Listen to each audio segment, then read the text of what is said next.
Halo Bu Irviani,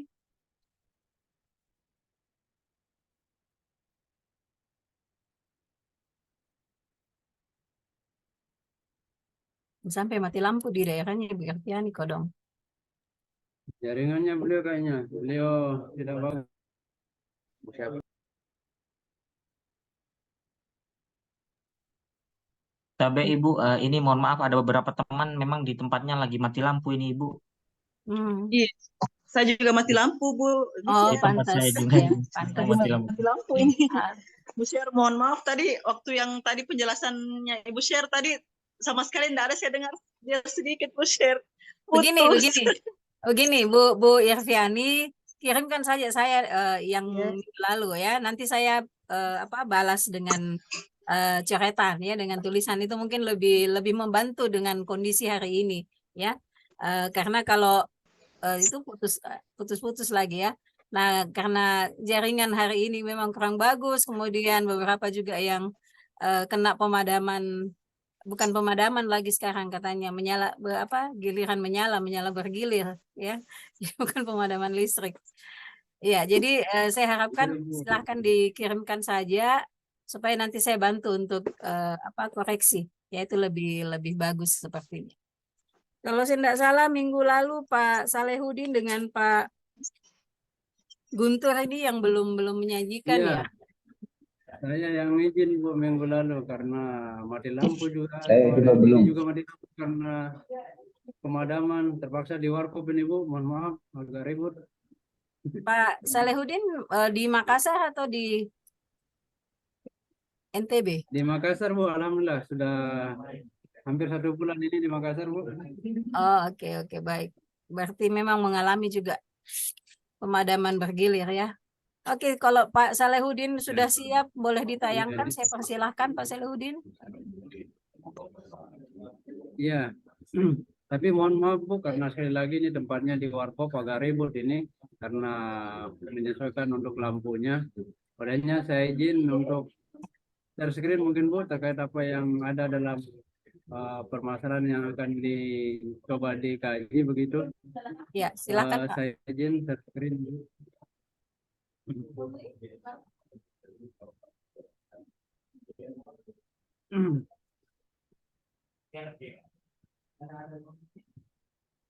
Ya, tapi Bu mohon izin sekali lagi ini rencana yang akan coba diangkat dalam rencana disertasi begitu Bu.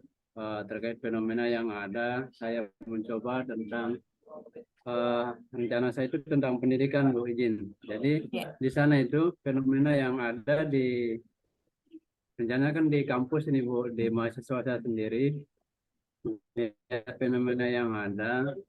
Yang pertama itu saya melihat bahwa dan merasakan mengalami langsung kondisi mahasiswa di sana. Yang pertama fenomena yang ada itu naluri untuk berprestasi mereka itu sangat rendah Bu. Sehingga dalam konsepnya pendidikan mereka itu selalu terbelakang, khususnya yang kalau di bidang itu OAP, orang Papua asli begitu. Kemudian belajarnya mesti dipaksa-paksa. Ini fenomena yang ada di sana Bu, yang saya alami, yang saya dapati.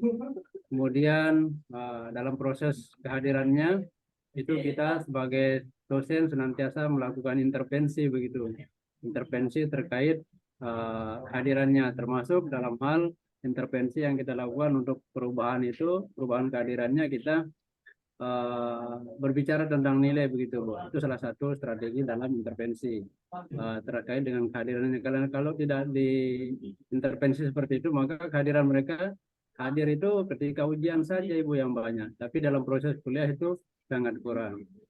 Kemudian yang selanjutnya fenomenanya itu kuliah bukan menjadi hal yang utama. Jadi mereka itu kuliah itu asal kuliah saja, asal ikut-ikut begitu, tidak ada motivasi yang kuat dari diri mereka, dari diri mereka yang seperti misalnya motivasi internal itu sangat-sangat tidak ada begitu dalam diri mereka.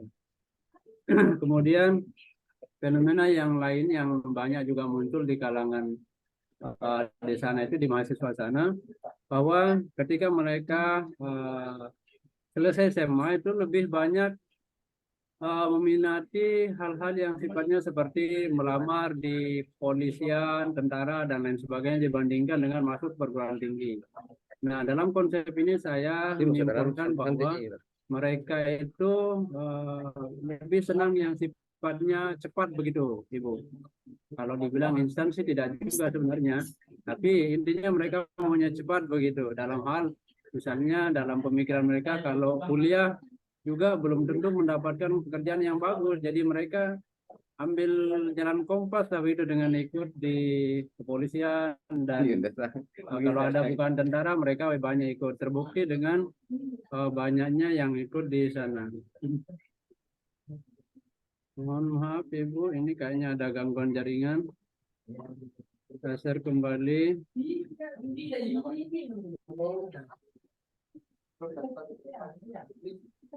Ada yang lain? Ya, saya lanjutkan Ibu. Mohon maaf karena tadi terpotong. Ini juga mungkin gangguan jaringan sehingga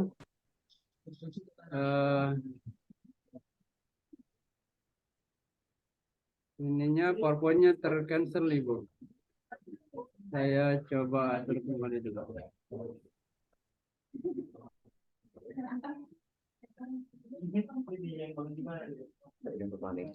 Iya. Saya lanjut Ibu ya, ini karena Ya, program apa? Iya. Ini kayaknya tadi ada gangguan jaringan ini. Saya lanjutkan kembali untuk share screen. Oke, saya lanjutkan. Mohon maaf, suara saya masih terdengar jelas ya? ya masih Pak, masih. Ya, baik. Baik, saya lanjutkan Ibu. Ke poin selanjutnya, fenomena yang ada di diri mahasiswa di sana itu, mereka dalam beralibi atau dalam membuat alasan itu sangat pintar begitu Bu. Sehingga dalam alasan ketidakhadirannya itu dalam perspektif rasional itu ya diterima akal begitu. Bisa beralasan dengan adanya keluarga yang kedukaan dan lain sebagainya. Intinya alasannya untuk tidak kuliah itu selalu masuk akal begitu, selalu ya rasional begitu. Sehingga dalam hal ini saya membungkusnya dengan konsep kalau saya konsepnya di sini perilaku atau sikap malas yang ada dalam diri mereka itu. Itu saya mencoba dengan konsep itu Ibu. Saya membungkusnya dengan konsep malas lah begitu, perilaku malas dalam diri mereka. Kemudian yang selanjutnya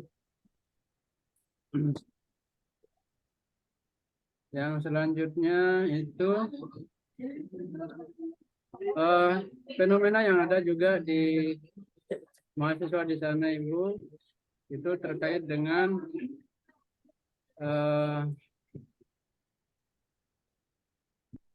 ketertinggalan begitu, kemudian ketertinggalan, keterbelakangan, kemudian adanya produktivitas dalam hal pendapatan yang berpengaruh pada ketidakmampuan untuk mengakses pendidikan tinggi Ibu.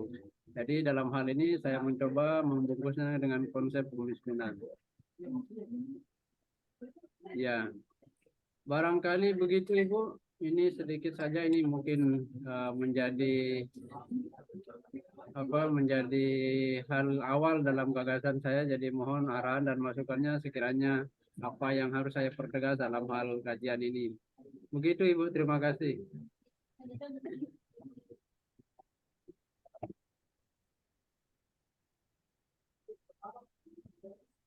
Ya, terima kasih Pak Salehudin. Sebenarnya Ya. belum kalau saya sih belum bisa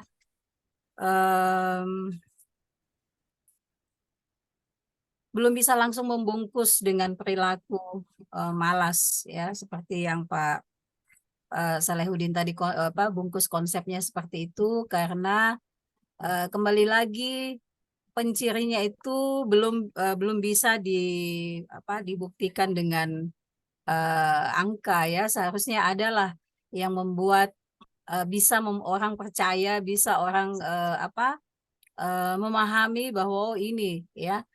Kalau saya melihat, kalau kita berbicara naluri kan susah diukur ya.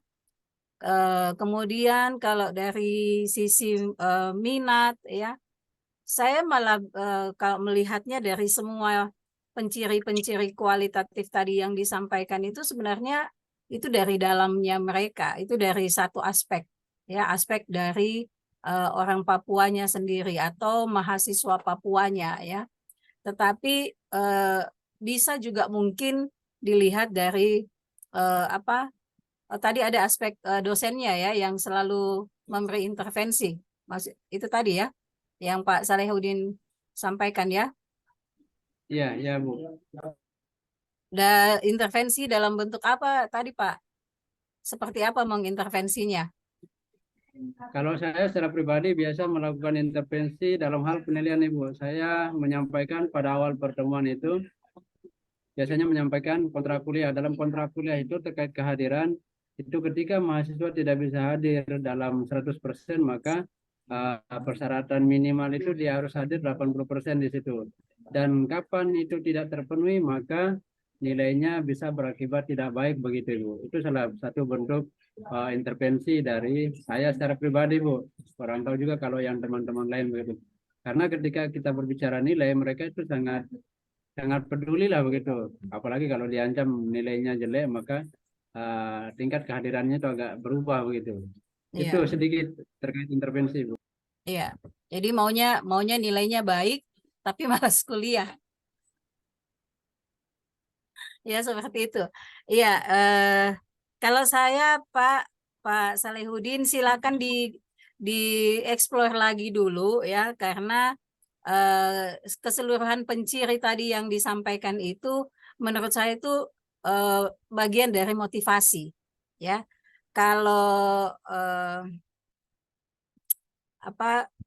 McClellan ya needs of achievement itu ya need of achievement-nya itu yang mungkin Pak Salehudin boleh baca di situ karena dengan fenomena yang kedua yang disampaikan tadi oleh Pak Salehudin itu ada keterkaitannya memang ya.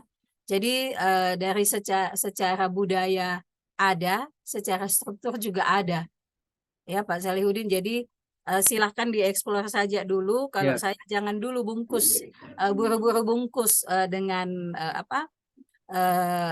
konsep perilaku malas ya. Karena kan kalau kita sudah berbicara perilaku itu kita berbicara tentang sikapnya, kita berbicara tentang pengetahuannya ya. Kemudian kita berbicara tentang attitude sikap, knowledge, attitude dengan perilakunya ya seperti itu. Jadi jangan dulu buru-buru dibungkus ya. Sebentar selesai saya mendengar dulu semua dari yang minggu lalu belum menyampaikan. Nanti saya sampaikan sebentar apa yang harus dikerjakan ya di dalam melihat fenomena ini. Nanti sebentar saya jelaskan sedikit apa yang saya sudah berikan materinya minggu lalu supaya semuanya bisa memahami apa yang harus kita kerjakan di fenomena itu ya. Jadi begitu dulu untuk yang Pak Salehudin. Saya minta dulu yang terima kasih banyak Pak Salehudin. Iya. Malah saya berpikir begini Pak, saya langsung menangkap begini tadi kalau tapi ini harus dikaji memang ya, ini harus dikaji. Kalau saya melihat tadi yang disampaikan oleh Pak Salehudin karena saya pernah merasakan juga mengajar dengan orang-orang Papua. Ya, saya 2021 itu sempat jadi narasumber untuk penyusunan profil kesehatan di sana. Memang kita butuh pola yang berbeda Pak menghadapi mereka. Ya, polanya tidak bisa pola yang standar, pola yang umum dari Sabang sampai Merauke itu tidak bisa. Jadi memang harus ada pola khusus untuk menghadapi orang-orang di Papua sana. Jadi itu mungkin yang perlu Pak Salehudin ungkap ya, mengungkap makna di balik fakta itu yang perlu. Kalau yang tadi Pak Salehudin ungkapkan itu kan saya pikir sudah biasa, apalagi untuk sebuah disertasi, sebuah novelty, cobalah mengungkap benar-benar apa yang menjadi kebutuhan di sana. Itu kita jangan selalu memandang mereka menjadi objek yang lemah, tetapi bagaimana kitanya yang tahu ini itu yang kita buat ya, kita yang berubah untuk mereka. karena kita sudah tahu budayanya seperti apa di sana. Ya, biar kalau orang sini bilang biar dia di Palece juga, kalau dia bilang saya ada kedukaan atau saya ada apa, pasti dia tidak mau, padahal dia malas kuliah saja, itu malas datang saja ya, seperti itu. Betul, Bu, betul. Iya. Baik, saya minta mungkin yang lain, kalau yang minggu lalu belum presentasi, saya mohon maaf ya, ini presentasi juga menjadi bagian dari penilaian. Iya, mungkin Siap, saya Bu, siap. Pak Guntur, tes silakan. satu. Halo, tes. Halo. Ya, halo, tes.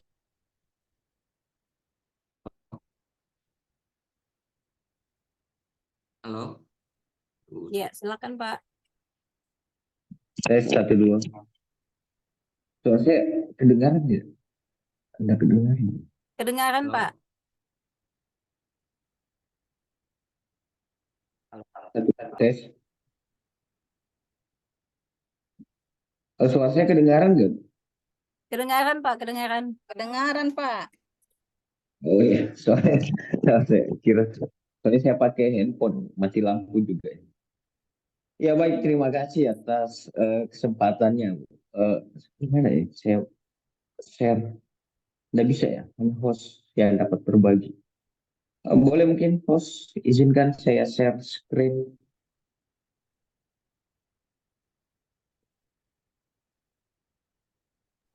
Sebentar, tunggu, Mas. Nggak bisa saya share ini.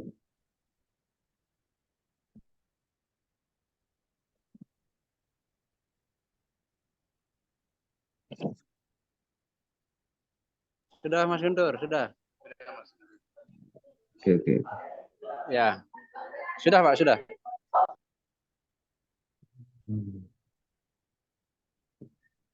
Mudah-mudahan bisa. Bisa kelihatan ya?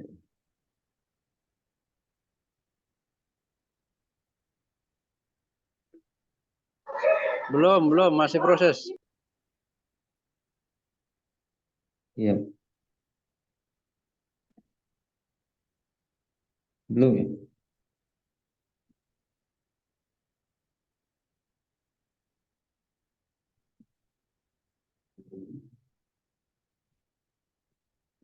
Belum kelihatan portfolio. Belum Pak.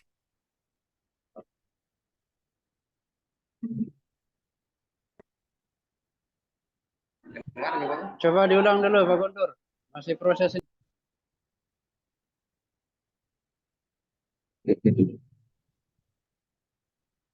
Atau Tabe, teman-teman bisa dikirim mungkin ke Bang Saleh, itu yang Bang Guntur.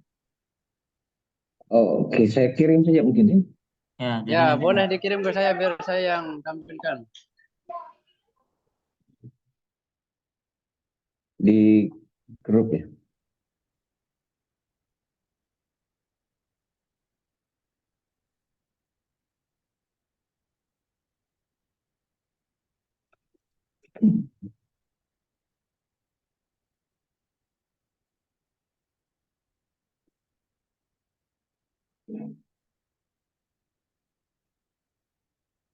Bisa.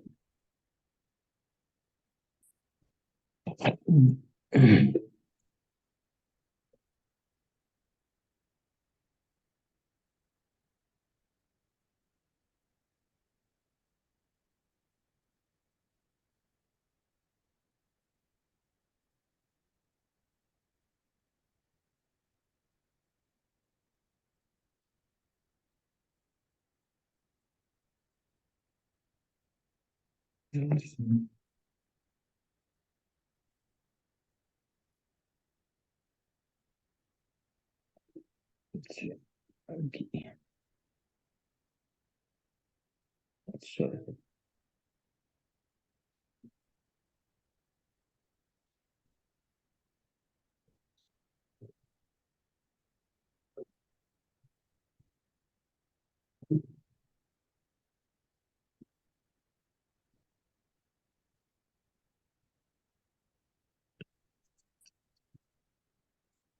Mas Guntur belum ada. Pakai Coba. HP. Bentar-bentar.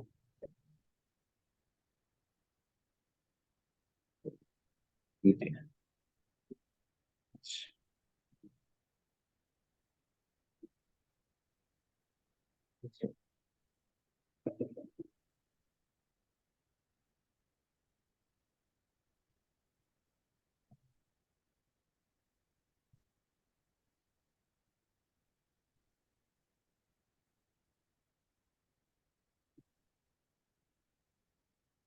Itu sudah. Tuh filenya belum. Sorry tadi link saya kirim.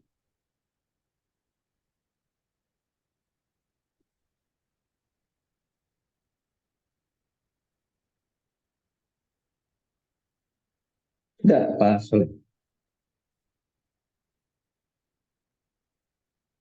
di grup. Ya sudah Pak, tunggu sebentar saya share.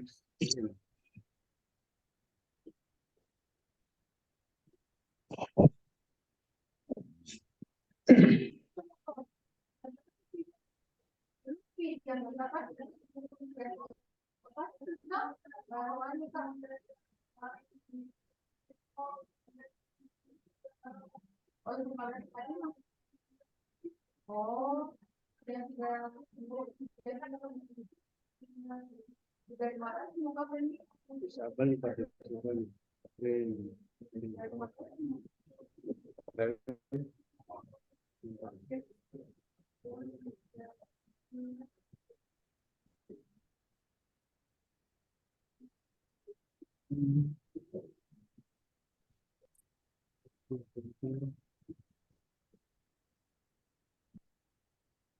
Sudah terbaca di grup gitu. Sebentar, saya usahakan ini masih sistemnya masih bermasalah.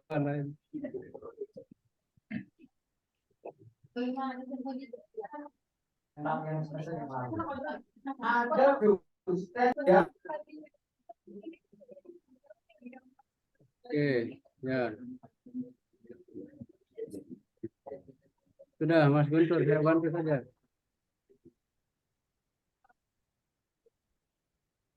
Oke, silakan Mas Guntur. Ya, saya. Boleh diperbesar, saya tidak lihat. Oke, baik saya mulai mungkin Ibu. Silakan Pak.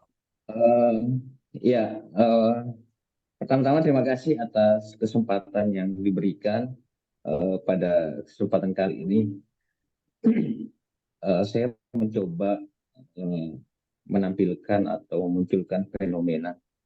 Ini berdasarkan pengalaman saya ketika saya menjadi PIC atau penanggung jawab percepatan penurunan stunting di Kabupaten Buton Tengah, Provinsi Sulawesi Tenggara, itu 2001 sampai 2022.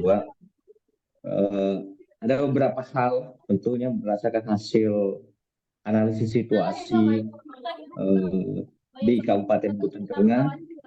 Saya ingin mencoba menunjukkan beberapa hal fenomena stunting di masyarakat Buton Tengah.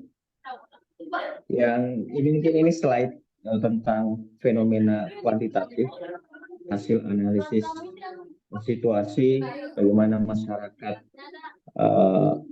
di Buton Tengah terkait stunting atau kejadian stunting. Yang pertama, ini indikator kuantitatif hanya 5%. Rata-rata setiap anggota keluarga yang makan makanan beragam paling sedikit 2 kali sehari, dan seterusnya. Mungkin yang selanjutnya ada beberapa fenomena sosial, namun saya mungkin di slide berikutnya Pak Solihuddin.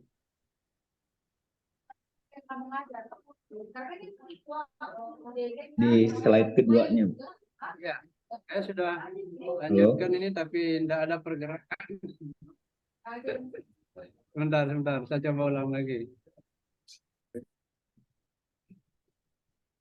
Ayo operator.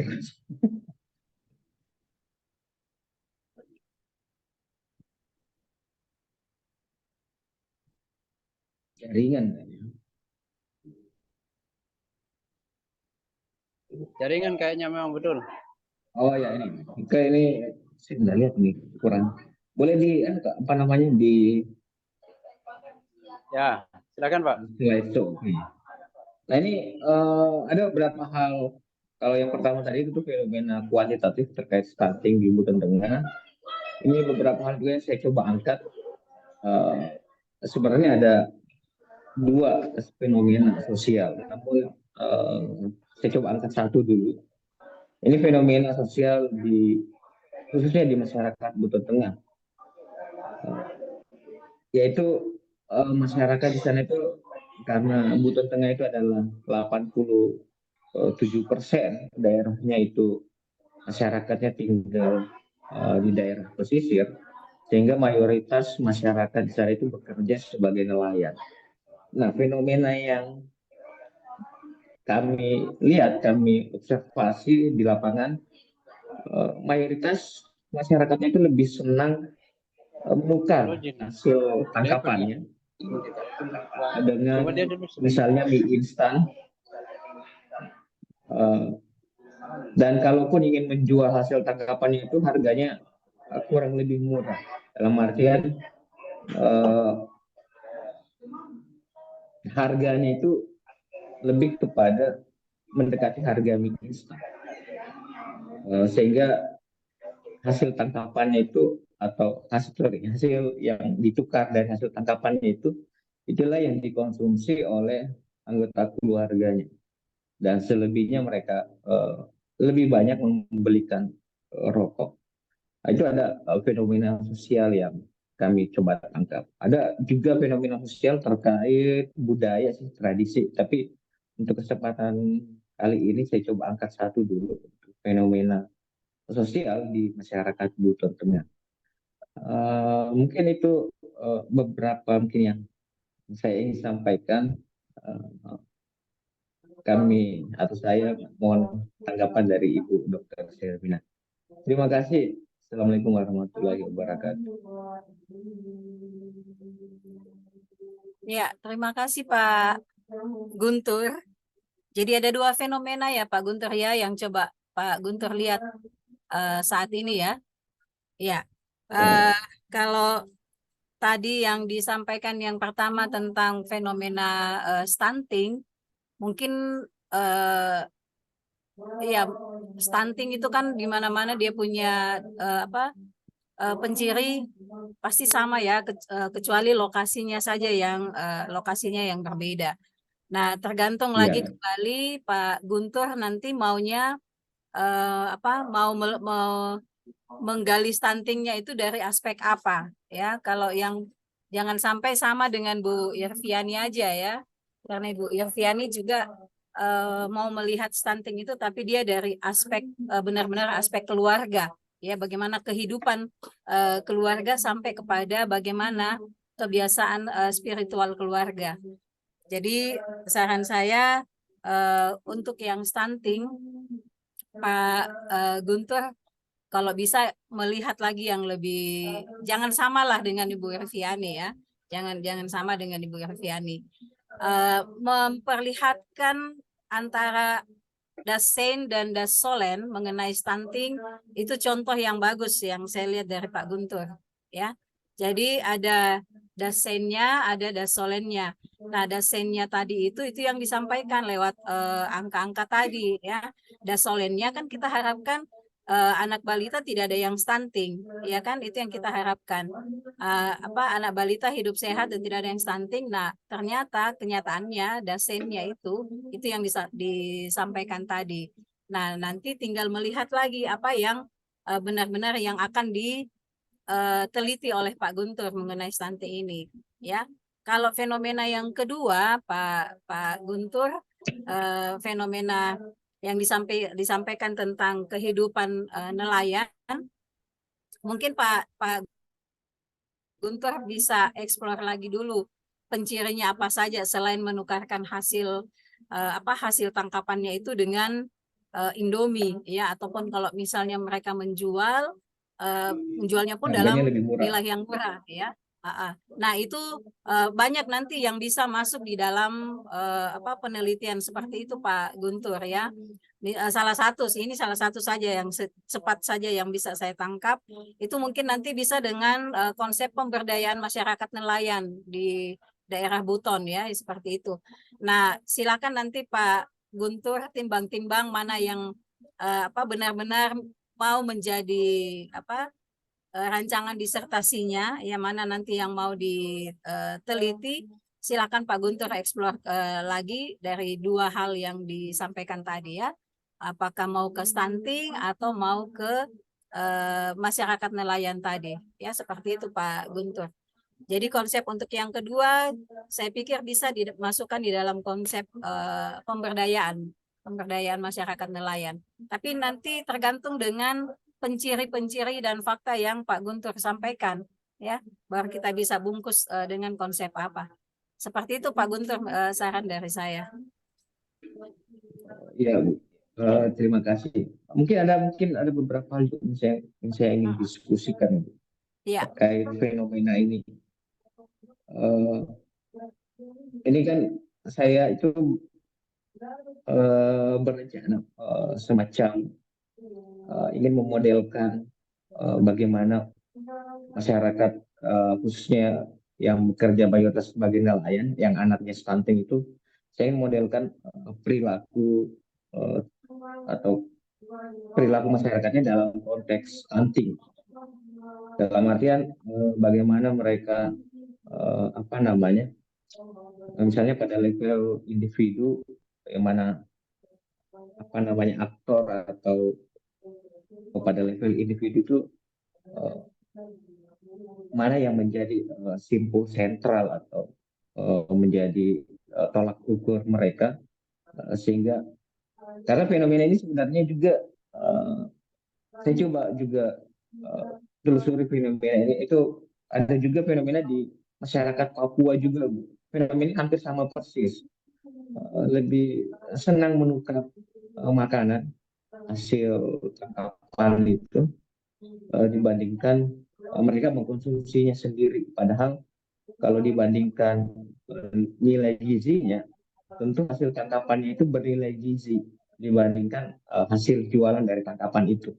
Nah, itu yang saya ingin ungkap gitu. Oh, jadi yang tadi itu bersambung.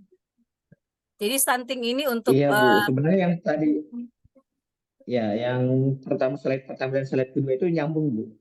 Oh, oke. Jadi stuntingnya untuk anak-anak di masyarakat nelayan. Iya, Bu. Nah, kalau anak-anak di masyarakat nelayan, kalau begitu pencirinya tadi itu masih penciri secara umum, ya. Jadi Pak Guntur harus memberikan memberikan informasi, menuliskan pencirinya yang memang untuk di masyarakat nelayan, untuk anak-anak nelayan seperti itu. Mungkin ada pembanding di tempat yang lain, dan itu silahkan disampaikan nanti Pak di dalam penciri dan faktanya itu. Ya Pak, karena yang disampaikan tadi kan rupanya itu standar ya, maksudnya secara umum itu yang Pak Guntur sampaikan tadi. Tapi karena fenomenanya yang dilihat itu adalah fenomena di masyarakat nelayan, nah carilah informasinya atau angkanya, ya faktanya itu yang memang menyangkut dengan masyarakat nelayan. Ya seperti itu Pak Guntur disampaikan ya. Jadi nanti bisa saja berkembang konsep-konsep yang ada. Saya pikir tadi berbeda, jadi saya menyarankan untuk yang pemberdayaan. Nyambung ya? Oke. Iya, Bu, Silakan dieksplor lagi Pak Guntur. Pencirinya ya, khusus untuk yang di masyarakat nelayan. Selain yang dua tadi bahwa mereka lebih sering menjual hasil tangkapannya dengan mie instan. Nah, ini kan kembali juga nanti Pak Guntur bisa lihat bagaimana dengan sampaikanlah kehidupan keluarga ya.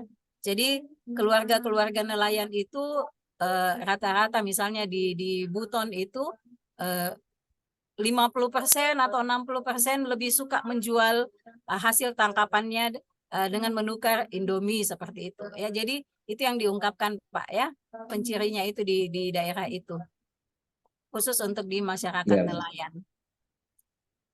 Nah, semua teman-teman saya mau sampaikan yang sudah presentasi seperti yang sudah saya sampaikan ke Pak Jeffrey, itu tolong ditulis tertulis ya kalau apa dikirimkan ke saya yang hasil presentasinya tadi, ya, dikirimkan ke saya itu.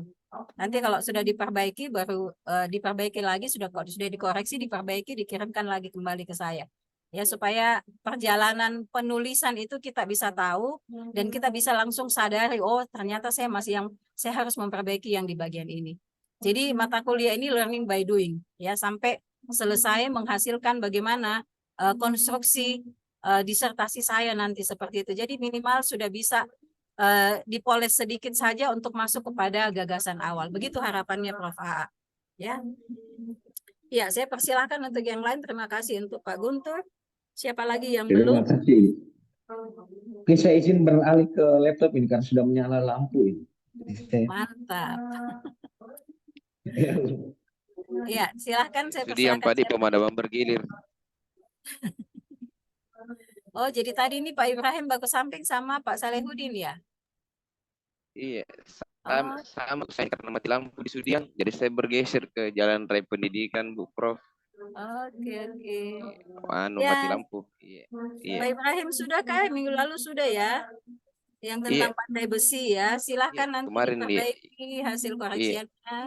Siapa lagi yang belum? Saya persilahkan. Siap, Kalau Bu Prof. Iya, saya belum Prof. Panggil saja saya Ibu Ser. Oh iya, siap Bu Ser. Iya, siap. Iya. Doa mungkin dia doa. Bagian dari doa. Tidak ada lagi yang mau presentasi? Pak iPhone, Pak siapa ya? Bang Zul kayaknya ini, tapi beliau macet lagi jaringan. Jangan. Iya. Pak siapa lagi? Pak Rahmatullah yang Pak iPhone. Rahmatullah ya. Pak Rahmatullah, hati-hati Pak, mendingan di off-kan saja kameranya daripada Bapak nanti terganggu dalam perjalanan. Oh iya.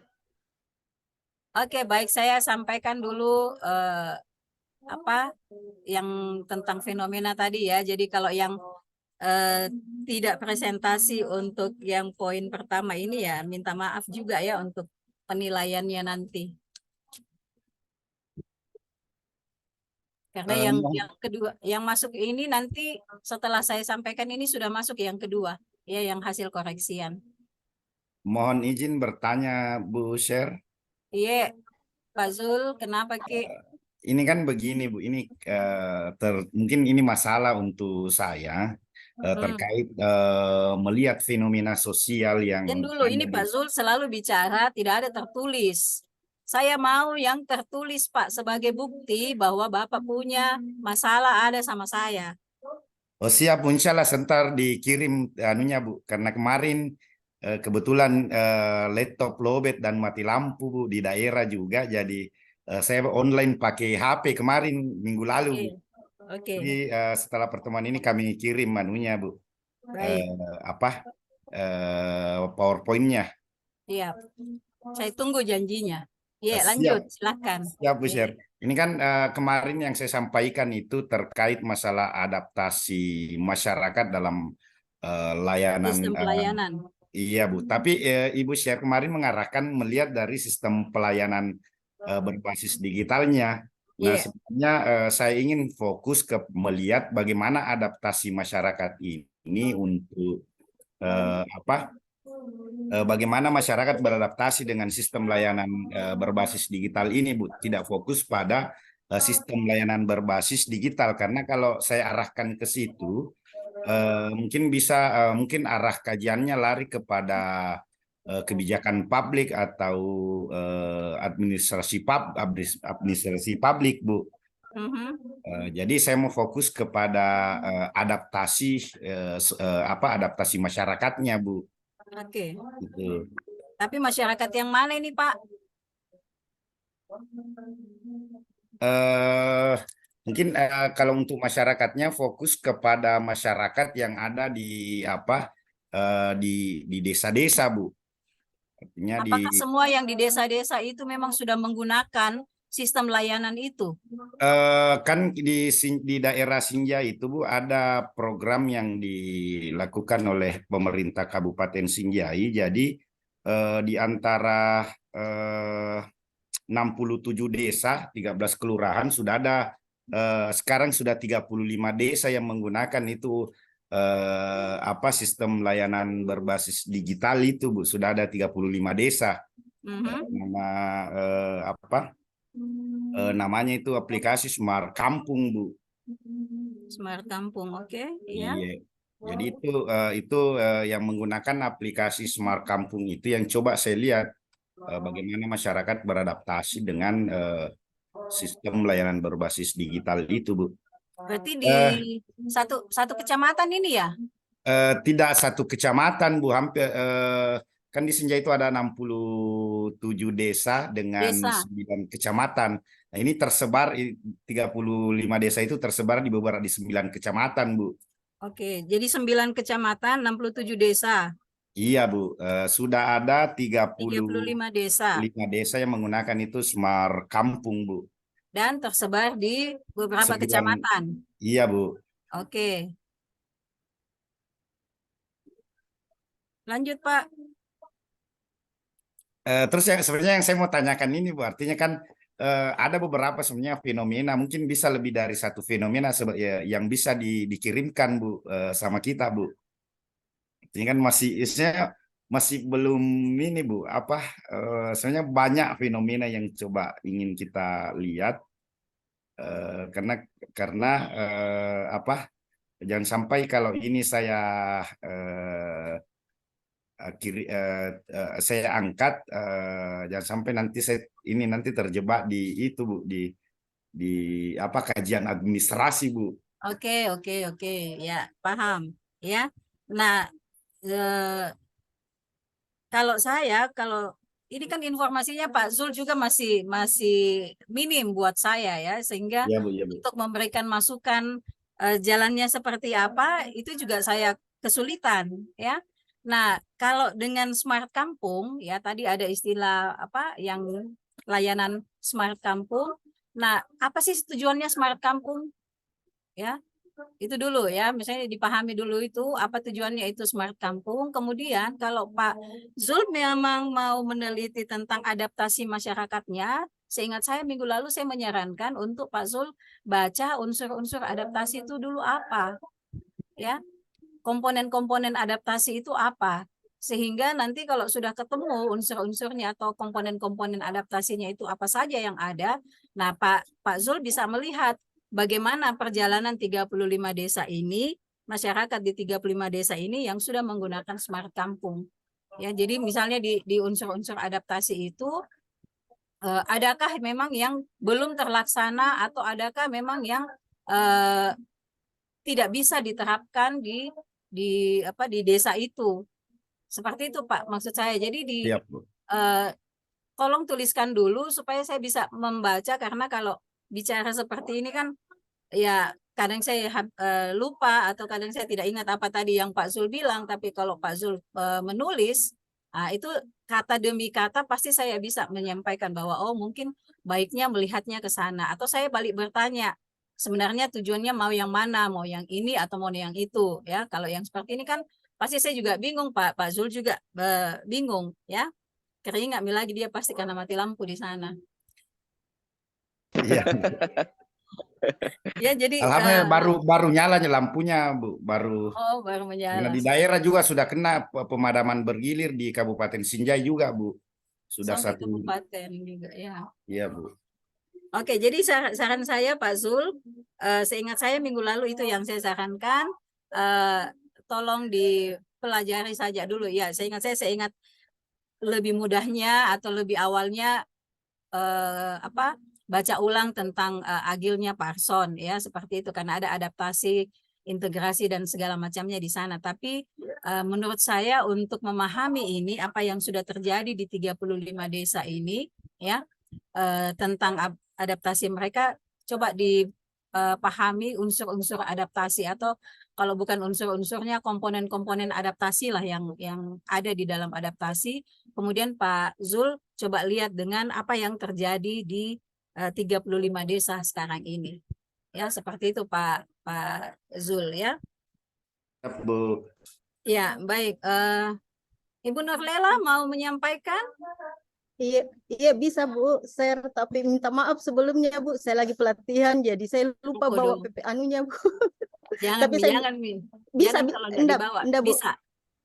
bisa untuk sementara barangkali saya enggak tampilkan PPT-nya, bisa ya Bu share? Boleh, silakan, boleh. Iya, iya. Terima kasih Bu Ser. Yang ingin saya angkat di sini adalah tentang relasi sosial penganut tarekat Halwatiyah Saman Maros Sulawesi Selatan.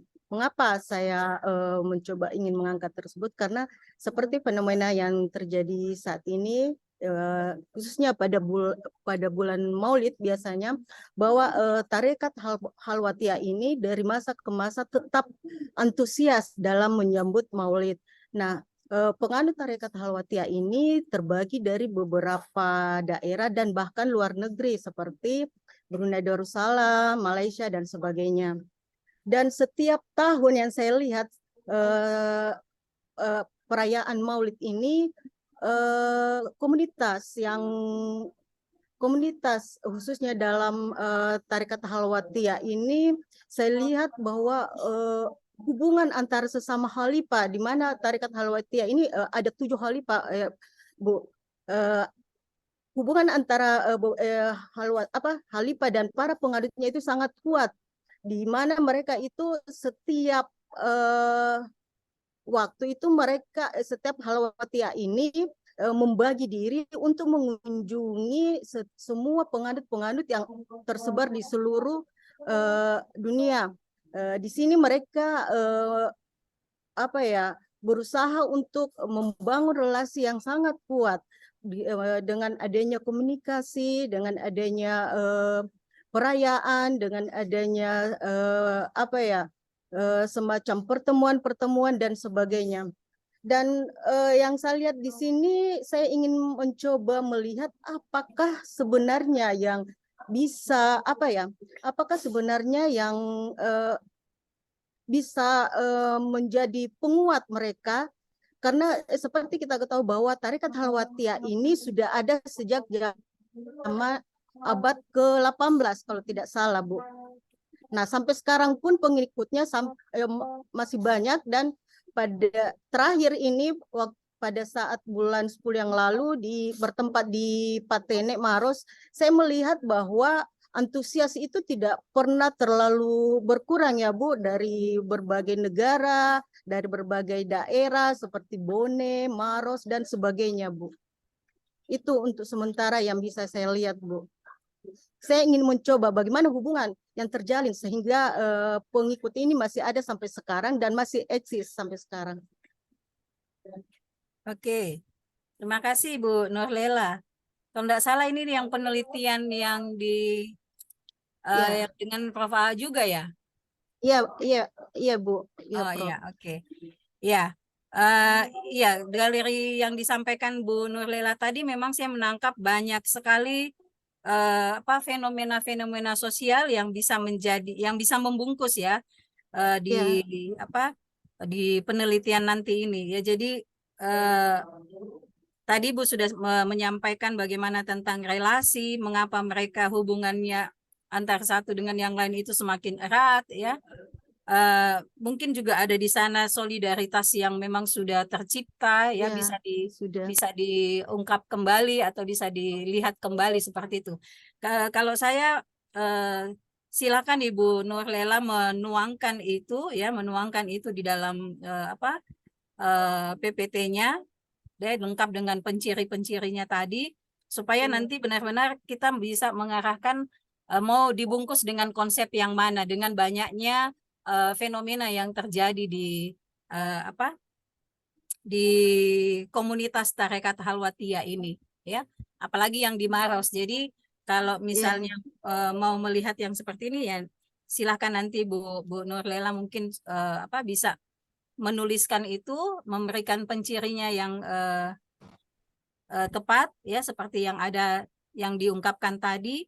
Karena memang banyak yang saya lihat di sini ya. Jadi intinya mau melihat bagaimana sebenarnya apa yang menjadi perekat ya. Sebenarnya yang menjadi perekat itu apakah itu tercipta solidaritas mekaniknya atau solidaritas organik, padahal itu kan Organik, mereka, ya. iya, padahal kan mereka berjauhan ya, berjauhan Iya. jaraknya. Seperti itu. Menarik Bu, silakan dilanjutkan dan silakan dituliskan nanti di dalam PPT-nya ya. Saya menunggu PPT-nya. Iya, Terima makasih kasih Bu Bu. Sher. Iya, Iya, sama-sama Bu Nurlela. iya, iya. Iya, baik teman-teman, saya sampaikan dulu ya untuk semuanya supaya host disable participants.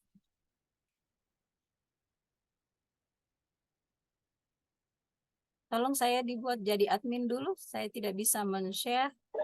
Ya Bu, tunggu sebentar, saya coba kondisikan.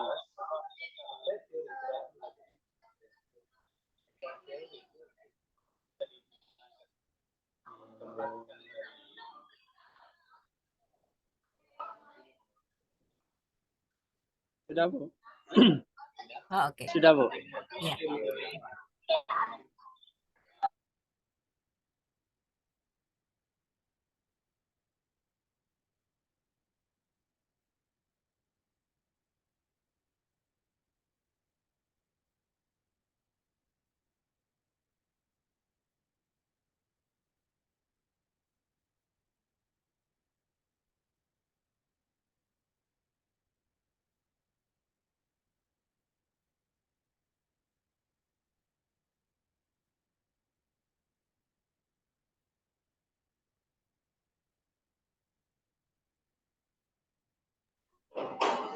Sudah terlihat jelas Bu? Ya, di saya belum tentu.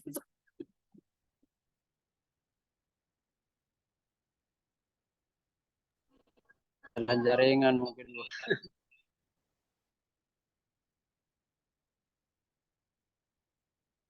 Oke. Jaringan memang di mati lampu. Semoga pemadaman ini bisa lebih minggu depan tidak ada lagi. Amin. Iya, bukan lagi BEM pemadaman, Pak. Penyalaan bergilir.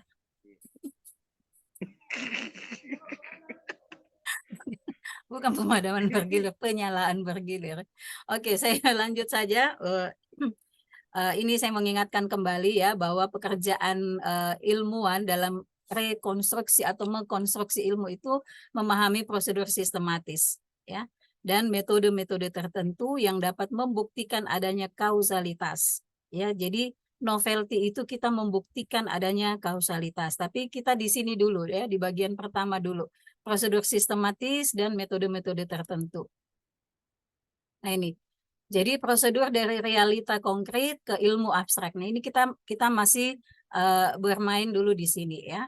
Nah metode-metode tertentunya itu nanti dengan paradigma-paradigma apa yang kita pakai itu nanti di bagian sini. Setelah kita bisa susun, bisa bungkus dengan tepat konsep dari fenomena ini. Nah, fenomena, gejala, atau kejadian yang ditangkap indera manusia. Jadi, seperti yang saya sampaikan minggu lalu bahwa fenomena atau masalah di ilmu sosial itu kita sebutnya dengan fenomena. Ya, jadi kesenjangan antara harapan dan kenyataan. Ya, atau gejala atau kejadian yang ditangkap indera manusia karena dijadikan masalah yang ingin diketahui. Ya, jadi seperti itu untuk bahasanya, membahasakan masalah itu kita sebutnya dengan fenomena. Nah, gejala atau kejadian yang ditangkap indera manusia kemudian dijadikan masalah karena ingin diketahui, ini yang kita harus tahu. Ya, seperti yang kalau tadi Pak Zulkifli ya, Pak Zulkifli ya, yang tentang adaptasi itu. Nah, unsur-unsur adaptasi itu apa? Ya. Nah, ciri-cirinya seperti apa? Sifat-sifatnya bagaimana? Nah, ini menggolong-golongkan seperti ini itu adalah pekerjaan-pekerjaan taksonomi sebenarnya ya. Jadi kita mengurai dulu, mencirikan dulu satu persatu. Kalau misalnya memang kita tahu sifat-sifatnya seperti apa dari setiap fenomena itu, dari setiap ciri-ciri itu atau setiap unsur-unsur itu nanti kita definisikan, nanti kita kategorikan ya. Lalu diklasifikasi atau diabstraksikan dengan membungkusnya dengan konsep. Nah, pekerjaan-pekerjaan klasifikasi, pekerjaan-pekerjaan mengkategori, itu sebenarnya pekerjaan-pekerjaan kualitatif, ya. Jadi kalau ini konsep, istilah atau simbol yang mengandung pengertian singkat dari fenomena, dengan kata lain konsep adalah penyederhanaan dari fenomena. Konsep yang semakin mendasar akan sampai kepada variabel. Tapi ini yang saya mau perlihatkan yang di sini, ya. Ini saya buat buat dari bukunya Prof. AA, ya. Jadi ada realita. Kalau kita kembali tadi yang digambar yang nomor 2 itu, ya, ada realita sampai kepada ilmu. Nah, ini saya mencoba membuatnya menjadi seperti ini, ya. Jadi ada realita, kemudian ini kita melihat fenomenanya, ya. Nah, fenomena inilah yang tadi di sini yang kita melihat itu ciri-cirinya seperti apa, ya. Kalau misalnya stunting, ciri-cirinya seperti apa, kemudian kalau adaptasi tadi, ya, adaptasi sistem layanan tadi itu ciri-cirinya seperti apa, ya. Ini yang perlu kita ungkapkan semuanya di sini, ya. Jadi pekerjaan-pekerjaan mengurai, ya, memilah-milah, inilah yang disebut dengan taxonomical research atau deskripsi taksonomi. Nah, bagaimana caranya untuk taxonomical research ini?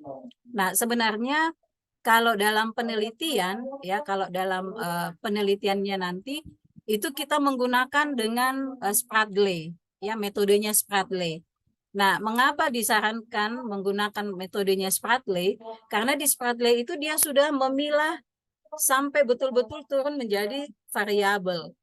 Ya, itu memudahkan sekali untuk teman-teman nanti menemukan variabel, baik itu kualitatif maupun itu nanti variabel kuantitatif. Nah, di sini pekerjaannya memang yang agak lama, ya. Pekerjaan yang agak lama ini di sini karena memang kita dituntut untuk benar-benar mendeskripsikan itu dengan betul, ya. Jadi kalau fenomena ini nanti dibungkusnya dengan apa, tidak serta-merta misalnya seperti tadi Pak Guntur, kemudian bukan Pak Salehudin, ya, tiba-tiba langsung membungkus dia dengan konsep perilaku malas. Belum tentu. Jadi ini di pekerjaan yang di sini ini, pekerjaan taksonomikal ini, pekerjaan mendeskripsi ini pekerjaan yang lama di sini. Ya, jadi tidak serta-merta. Nah, karena ini kita dalam latihan, ya, dalam latihan untuk menyusun ini seolah-olah supaya nanti di dalam menyusun betul-betul untuk turun ke lapangan untuk meneliti itu sudah tidak kaku lagi, tidak bingung lagi apa yang harus saya tanyakan, apa yang harus saya kerjakan. Nah, mencobalah untuk coba-cobanya atau pura-puranya lah kita menggunakan Spradley itu, ya. Kita menggunakan metode Spradley itu bagaimana dia memilah satu dengan yang lain. Kemudian saya sarankan seperti yang senior-senior yang lalu, saya sarankan kita bentuklah di bagi kelompok lah berapa orang teman-teman yang di angkatan ini, Pak Jepri mungkin bisa dibagi kelompok teman-temannya. Nah, nanti di dalam kelompok itu bisa saling belajar, ya, saling membantu untuk menggunakan Spradley ini, ya, seperti itu. Karena kalau kerja sendiri-sendiri ini pasti agak kesulitan. Tapi kalau supaya kita bisa memahami dengan baik bersama-sama, nah, saya sarankan kerja kelompok. Jadi berapa orang ini dibagilah dalam berapa kelompok. Nah, silahkan itu saling membantu supaya mempercepat juga. Karena sambil belajar secara berkelompok kan kita juga memperbaiki kita punya tulisan sendiri. Ya, seperti itu yang saya pikir semua pasti sudah paham mengenai penelitian kualitatif, ya, penelitian kuantitatif. Tapi untuk mengkonstruksi ilmu, ya, dengan pohon ilmu seperti yang disampaikan oleh Prof. AA, ya, dari realita sampai kepada ilmu itu yang perlu dikerjakan, ya. Ya, terkadang banyak mahasiswa berhenti mentok itu sampai di variabilisasi kualitatifnya. Nah, kalau dia mentok di variabilisasi kualitatifnya, di sini baru menjawab apa dan mengapa, ya. Tidak ada solusi yang akan diberikan. Nah, solusi yang solusi nanti yang akan diberikan itu harus diuji. Itu baru bisa kita memberikan solusi. Nah, kalau harus diuji berarti kita harus melalui dengan penelitian kuantitatif. Oleh karena itu, konstruksi ilmu dalam hal ini itu dia harus mix method. Ya, tidak bisa berhenti pada kualitatif saja. Seperti itu. Jadi, andaikan ini sebuah tubuh, ya, andaikan ini sebuah tubuh, kalau kita hanya berhenti di tengah di sini, itu kan berarti bukan tubuh namanya ya, tapi masih setengah tubuh, ya. Jadi itu yang perlu dipahami oleh teman-teman. Jangan berpikir bahwa akan lama untuk sampai ke sini. Sekarang sudah banyak aplikasi untuk statistik, sudah banyak yang bisa digunakan. Tapi mengolah di sini ini yang paling penting, ya. Di tahap pemilahan ini, di tahap taxonomical research ini yang paling penting, ya. Karena kalau sudah langsung ke sini, itu kita tidak, istilahnya Prof. A, saya pinjam istilahnya, dia selalu bilang, bagaimana kita mau mengungkap makna di balik fakta kalau itu kita tidak uji. Ya. Kalau kita hanya berhenti sampai kepada variabilisasi kualitatif, kan lahirnya hanya sampai kepada pernyataan-pernyataan, hasilnya baru kepada premis-premis saja, ya. Tapi bagaimana itu bisa menjadi sebuah ilmu, itu harus diuji. Seperti itu, ya. Jadi ini yang ingin saya sampaikan, kerjaan agak lama memang di bagian ini, ya, di bagian fenomena menuju konsep. Karena kalau tidak benar di dalam memilah ini, ya, mendeskripsikan ini, nah ini nanti begitu kita mau dudukkan dia di dalam level analisisnya, nanti bingung, nanti campur aduk. Nah di situ kadang-kadang Prof. A merasa kayak geram begitu, kayak aduh kenapa seperti ini ya. Itu karena tidak bisa dibedakan, tidak bisa ditempatkan, tidak bisa dipetakan mana yang level budaya, mana yang level individu, mana yang struktur, mana yang antara individu, ya. Kalau di sininya lemah. Ya, kalau di sininya lemah. Ya, oleh karena itu saya sarankan silahkan membagi kelompok di dalam kelas ini untuk sama-sama belajar menggunakan metode Spradley. Ya, gunakan metode Spradley di dalam mengurai, memilah dari fenomena ini. Lalu nanti dibungkus dengan konsep, itu pasti enak sekali, ya, pasti enak sekali. Ketemu variabel kualitatifnya, ketemu nanti bakal variabel kuantitatifnya untuk diuji. Seperti itu yang ingin saya sampaikan pada hari ini, ya. Jadi memang kerja-kerja di fenomena itu yang agak lama, ya, seperti itu. Mungkin ada yang sudah biasa dengan metode Spradley, boleh nanti sharing sama temannya, sama-sama diskusi, ya, supaya bisa membantu juga temannya lebih cepat. Kalau di Bu Irviani udah pernah pakai Spradley untuk kualitatif atau kebiasaan dengan kuanti? Belum pernah, Bu. Belum pernah, Bu Sher. Iya, belum. Saya malah baru dengar. Yes. Saya marahin nanti ini, saya lapor kok sama dosenmu itu yang ngajar metode penelitian kalau kau baru dengar. Tapi itu metode kan banyak ya metodenya untuk yang kualitatif. Nah, yang terkenal memang itu biasanya adalah Mills and Haberman, ya, yang dia hanya Iya, terlalu banyak yang kuanti, Bu Sher. Kuanti ya, terus. betul. Kebanyakan kuanti. Tapi kalau yang Pak Zul kayaknya kebiasaan kuali deh, ya. Pak Salehudin juga mungkin kebiasaannya kualitatif. Kalau yang saya kebanyakan kuali, Bu. Kalau Pak Kuali pakai apa, Pak Salehudin? Saya biasa pakai analisis deskriptif begitu, Ibu. Dia enggak pakai metode yang ini Pak Salehudin ini. Ya, kalau Pak Guntur pakai metode apa, Pak Guntur? Kuanti pasti ini. Oh iya, Bu. Saya terbiasa kuanti. Makanya saya juga kenapa saya sosiologi. Saya ingin belajar. Oke, baik. Salut kalau begitu. Jadi saya menggambarkan bahwa memang konstruksi ilmu itu yang seperti yang saya gambarkan tadi, ya. Jadi kalau kita hanya berhenti pada kualitatifnya, itu belum menjawab, belum memberikan sebuah solusi alternatif, belum menunjukkan novelty yang sesungguhnya apa yang akan kita berikan, ya. Nah, untuk memberikan novelty itu kan harus diuji, karena itu akan kita harapkan bisa dipraktekkan. Itu solusi alternatif. Jadi bukan hanya memberikan statement, bukan memberikan premis, bukan memberikan pernyataan-pernyataan, tidak. Tapi kita mengharapkan apa yang menjadi novelty ini bisa diterapkan. Ingat, ada manfaat penelitian kan? Di manfaat penelitian itu ada salah satunya untuk masyarakat dan untuk pemerintah. Nah, itu perlu sehingga apa yang menjadi hasil tulisan kita, hasil penelitian kita itu bisa dimanfaatkan. Itu sebenarnya memahami keseluruhan di dalam batang tubuh penulisan disertasi. Itu kalau jadi tidak hanya basa-basi atau tidak hanya formalitas saja habis tujuan penelitian, ada manfaat penelitian, lantas kita mengabaikan tadi ini manfaat penelitian dengan hasilnya, kita tidak seperti itu. Ya, jadi itu yang saya harapkan dari teman-teman.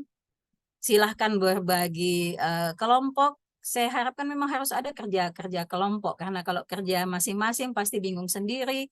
Mungkin ada yang Sertika tahu, Bu Musfira enggak tahu, atau ada yang Bu Nurlela tahu, kemudian dia bisa sampaikan kepada Bu Irviani. Kan enak kalau kita sharing seperti itu, ya, saling belajar bersama, bisa berhasil bersama-sama juga. Jadi tidak ada yang menonjol, ya, semuanya sama di situ. Itu yang ingin yang bisa saya sampaikan hari ini. Nah, mungkin ada yang sudah memperbaiki tulisannya, silahkan disampaikan. Kalau mau di-sharing dengan temannya juga boleh. Bu Sher, saya boleh bertanya sedikit? Boleh, Bu Tadi, Irviani, silahkan. iya, terima kasih Bu Sher. Tadi mengenai deduktif dan induktif. Iya, Selama ini kita S1, S2 itu selalu berawal dari penelitian deduktif. iya, Penelitian dulu kuantitatif, kemudian setelah mengolah kuantitatif, kemudian masuk ke kualitatif. iya. Nah, apakah di S3 ini, kan kalau tadi saya lihat dari PowerPoint-nya Bu Sher, berarti kita harus melihat dulu fenomena, berarti masuk kepada induktif dulu, kemudian Iya. kemudian diuji menjadi deduktif itu, diuji menjadi sebuah teori Ilmu. tadi. Berarti iya, sebuah ilmu. Berarti ini kebalikan dari S1 S2 ya Bu Sher ya? Atau bersamaan berjalan. Artinya begini, induktif dulu kemudian deduktif, atau bersamaan antara deduktif dan induktif dalam program dokter ini Bu, untuk menulis disertasinya sebenarnya. Iya. Terima kasih Bu Sher. Iya, sama-sama Bu Irviani. Iya, pertanyaannya Bu Irviani, pertanyaanku yang dulu ketika saya masuk, ya. Karena memang kita eksak, ya, kebiasaan dengan kuanti pada saat itu. Nah, metode mix method itu kan ada 3, ya. Mix method itu ada tiga model, ya, 3 model kalau mix method. Jadi silahkan nanti baca kalau mix methodnya Creswell itu juga ringan lah, bisa dipahami kalau itu buku mix methodnya Creswell. Nah, di mix method itu kan sebenarnya dari 3 itu bisa kuali dulu, bisa baru kuanti, bisa kuanti dulu baru kuali, bisa dia bersamaan, ya. Dia bersamaan, itu kuncinya dia. Nah, tapi ketika yang kuanti dulu, ya, ketika yang kuanti dulu kan ini ceritanya kita kalau kuanti kita yang langsung yang luasnya, ya, yang besarnya, ya. Kemudian nanti kita uji. Nah, dari uji itu baru kita mau menggali, maksudnya baru mau bertanya, ya, mengapa seperti ini, atau adakah hal-hal yang mendukung ini yang sudah kita temukan. Tetapi kembali saya mau ingatkan, kita ini ada di dunia sosial, ya.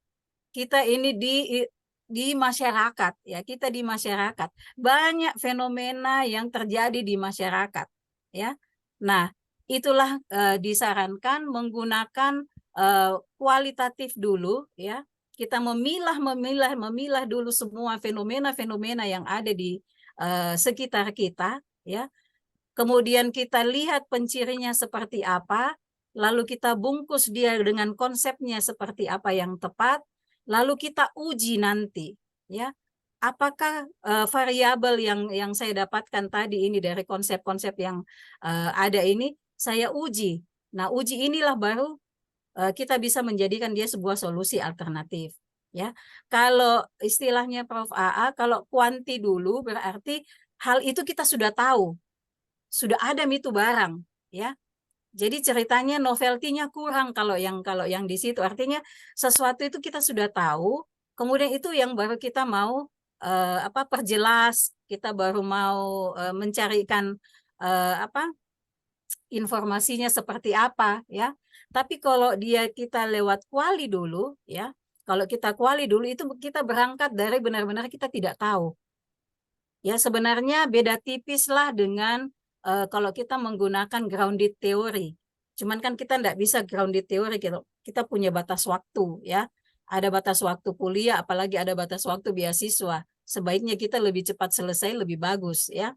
Nah, dengan menggunakan proses seperti ini, melakukan taksonomikal dulu di awal, melakukan secara induktif dulu, nah baru kita uji. Nah, itu baru kelihatan novelty-nya, ya. Seperti itu. Jadi tidak ada dia berseberangan atau dia saling mendahului, tidak, tapi pola menemukan sebuah novelty itu disarankan yang seperti ini, ya, yang seperti kita pelajari hari ini. Seperti itu, Bu Irviani. Iya, terima kasih Bu Sher. Ada satu pertanyaan lagi Ya. mengenai kemarin saya kebetulan kemarin ada pelatihan belajar mengenai aplikasi NVivo. NVivo, ya. Nah, ya, tapi ternyata sangat sangat complicated ternyata, tidak sesederhana yang dibayangkan yang seperti kuantitatif. Nah, kemudian ada tadi kemarin itu kalau saya tidak salah ingat Bu Sher mengenai teori yang mengungkap sesuatu yang sangat pribadi. Kalau tidak salah namanya intensity teori kalau saya tidak salah. Intensity. Ya, ya itu intensity teori. Nah, apakah eh, rancangan disertasi saya ini juga termasuk itu? Karena saya berpikir bahwa kemarin itu dijelaskan bahwa intensity teori itu, ya, itu menjelaskan mengenai hal-hal yang agak sensitif, tapi kita melihat dulu fenomena itu dari luar sebelum kita masuk ke intinya. Jadi kita memberikan pertanyaan-pertanyaan mengenai kualitatif itu di sekitar keluarga tersebut. Kemudian kita akan masuk ke inti keluarga itu. Karena dia sensitif, maka untuk hal-hal yang sensitif, maka diambillah teori seperti ini. Jadi memang membuka fenomena-fenomena yang tidak terungkap dari fenomena umum itu. Nah, seperti yang tadi yang saya ingin sekali lihat dari keluarga stunting itu bagaimana keadaan keluarganya. Sebenarnya apakah memang harmonika atau disharmoni keluarga itu sendiri. Kemudian plus dengan spiritual. Kan itu kan kedua hal yang sangat sensitif yang mungkin tidak serta-merta bisa kita mendapatkan jawaban yang betul-betul gitu, jawaban yang Iya, betul-betul betul. jujur. Nah, Betul. jadi apakah memang saya memakai teori itu ya, Bu ya? Jadi Ya, begini, itu. apakah menggunakan teori A, teori B, atau teori C, itu nanti bisa keluar, bisa nampak ketika kita melakukan tadi yang saya bilang itu metodenya Spradley. Coba deh, coba buka nanti. Sebentar ya, saya bukakan yang untuk yang Spradley itu ya, sedikit ya. Sebenarnya ini sudah jauh melangkah, tapi saya harus sampaikan karena itu bagian dari menjawab fenomena. Sabar ya, saya bukakan dulu filenya.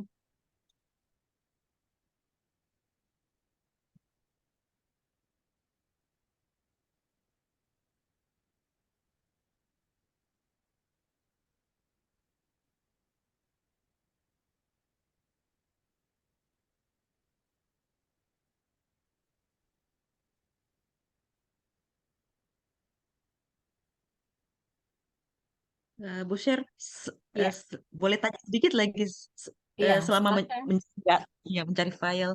Eh, yang saya ingin sekali mengetahui kan selama ini yang kita bahas mengenai stunting itu kan selalu pola makan, pola asuh ibu Ya, dan sebagainya. Apakah saat saya meneliti nanti, bolehkah saya mengabaikan hal-hal yang eh, faktor-faktor tersebut atau saya harus melihat keseluruhan dari faktor-faktor yang menyebabkan stunting tersebut? Apakah saya boleh lihat hal yang sangat sensitif itu saja, atau saya juga harus melihat pola makannya juga, kemudian pola asuh dan sebagainya, atau boleh saya mengabaikan hal itu, Bu Sher? tergantung tujuan penelitiannya nanti Bu Irviani. Ya, tergantung tujuannya nanti, tujuan penelitiannya apa. Mungkin itu hanya bisa di apa sekilas saja disampaikan ya faktor-faktor yang itu enggak perlu sampai sedetailnya, enggak perlu. Karena kan kita menjawab apa yang menjadi rumusan masalah dan tujuan penelitian kita. Ya, jadi kita fokus ke situ. Untuk itu ya mungkin di dalam pembahasan ya mungkin bisa ditambahin sedikit atau di dalam latar belakang itu aja disebutkan latar belakangnya seperti itu. Tapi fokus tetap kepada apa yang kita mau teliti ya di rumusan masalah dan tujuan penelitian. Saya coba share dulu ini ya, mudah-mudahan ini gambaran saja supaya nanti kalau eh, apa teman-teman sudah bisa berbagi kelompok.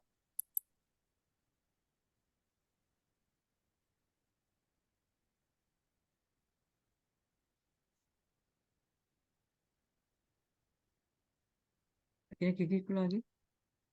Baru perhatikan ya. Apa nak? Kecap. Nauzubillah gila, itu anak-anak baby. Jangan kasih anu deh. Jangan kasih tuh anu. Pulang PN dulu deh. Hmm. Bawa pulang dulu kira. Tapi kirim dulu video-video itu. Ya. Jadi eh ini saya sebut anatomi ilmu ya. Saya juga mau menyarankan supaya teman-teman itu selalu terpola ya, selalu terpola dalam menulis supaya tidak simpang siur, tidak kemana-mana. Selalu harus ingat ini ya, anatomi ilmunya ini. Jadi kita harus kerjanya sudah sampai di mana dan di mana itu ini yang perlu diingat ya. Nah, ini untuk pengumpulan data langkah-langkah ini. Jadi kalau di apa di Spradley itu dia ada 4 tahapan ya. Jadi ada domainnya ya, bertujuan untuk mengeksplorasi, terdiri dari cover term ini. Jadi ada banyak macam di sini yang bisa menjadi pertanyaan ya. Jadi nanti Bu Irviani kalau misalnya sudah eh, apa eh, membentuk kelompok dengan teman-temannya ya, silahkan ini dipraktekkan ya tentang bagaimana dengan analisis domain untuk di metodenya Spradley. Ini mencari hubungan ini, jadi ada hubungan yang jenis, hubungan ruang, hubungan sebab akibat ini bisa menjadi sebuah pertanyaan-pertanyaan semuanya ya. Ini mata kuliah taksonomi kali ini sebenarnya. Tapi ini yang harus ini yang harus dijalankan ya seperti ini. Jadi ada lembar kerja analisis domainnya, ada analisis taksonomikalnya sendiri, kemudian ya seperti ini ya. Jadi eh, begitu disaring, disaring, disaring, disaring, semua ini mengkategori. Jadi yang sama ini yang dianggap sama maknanya ini dikategorikan bersama. Kemudian mungkin ada lagi yang temannya dikategorikan lagi seperti itu ya. Jadi ini kerja taksonomikal. Kemudian ada komponensial. Dan terakhir itu adalah tema. Tunggu, ini yang lembar kerja. Saya carikan dulu yang pemahamannya. Apakah yang ini?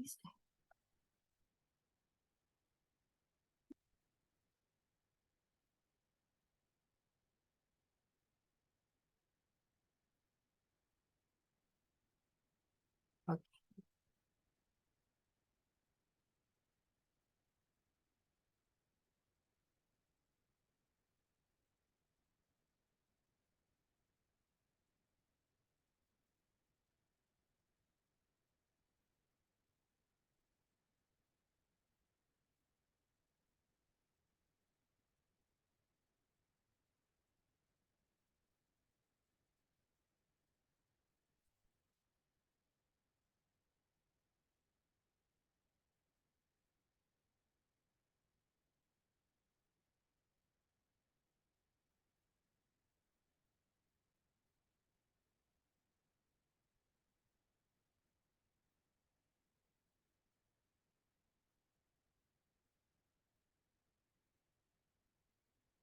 Ini untuk tahapan kualitatif risetnya, tahapan observasi lokasi.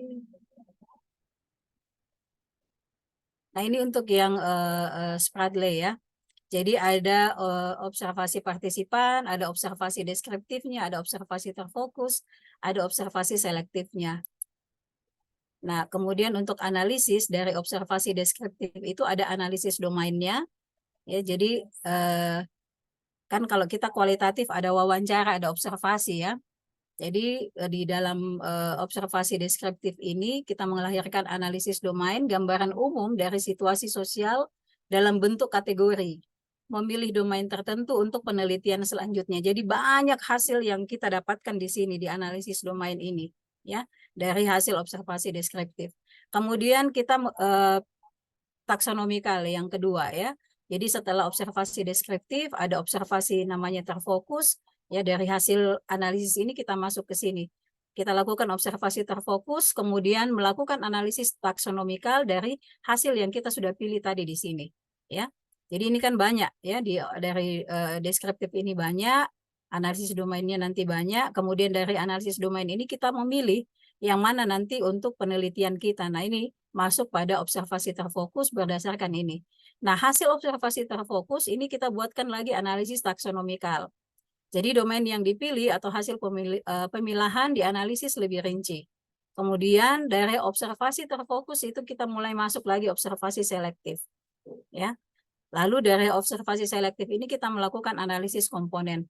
Mencari ciri spesifik pada setiap struktur internal dengan mengontraskan antar elemen. Karena banyak yang kita sudah dapatkan tadi ya dari sini. Jadi setelah itu baru masuk pada analisis tema. Nah, kalau kita melakukan ini, ya melakukan tahapan ini, itu teman-teman akan sampai kepada variabilisasi. Bungkus dengan konsepnya, lahir variabilisasinya. Nah, kalau ini benar-benar dilaksanakan, itu pasti melakukan mixed method. Ya. Tapi kalau bukan tahapan ini yang dilaksanakan, ya dia pakai tahapan analisis kualitatif yang lain, nah itu dia akan berhenti pada proposisi saja. Jadi tidak akan lanjut karena tidak ada cikal bakal dari variabilisasi kuantitatifnya yang akan diuji. Ya, kan nanti dari kita temukan variabilisasi kuantitatifnya itulah yang diuji untuk membuktikan apakah ini tadi memang punya hubungan, apakah ini memang tadi itu punya pengaruh. Ya, barulah kita membentuk yang namanya nanti mengarah kepada teori tadi ya, mengarah kepada teorinya. Nah, ini tahapan analisis domainnya, apa yang harus dikerjakan. Ini ada di sini semua cara-caranya saya sudah buatkan ya. Jadi bagaimana cara mengerjakan tahap analisis domain ya. Kemudian bagaimana mengerjakan analisis taksonomikal, bagaimana mengerjakan analisis komponen, menganalisis tema atau menemukan tema. Ini semuanya sudah ya. Jadi seperti itu.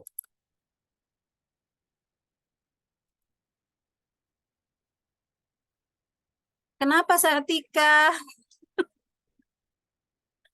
Enggak apa-apa, Bu Sartika. Dibawa enjoy kerja begini, makanya saya bilang lebih kerja kelompok. Kalau kerja kelompok ada teman diskusi, kalau sendiri pasti bingung. Iya, kalau sendiri bingung, sayang bingung. Bingung kalau sendiri. Kalau Bu Nurlela enak, ada pendampingnya bisa menjelaskan. Ada Bu Nurlela itu bisa bantu, ya. Buat kelompok begitu. Apa lagi yang sosiologi kemarin?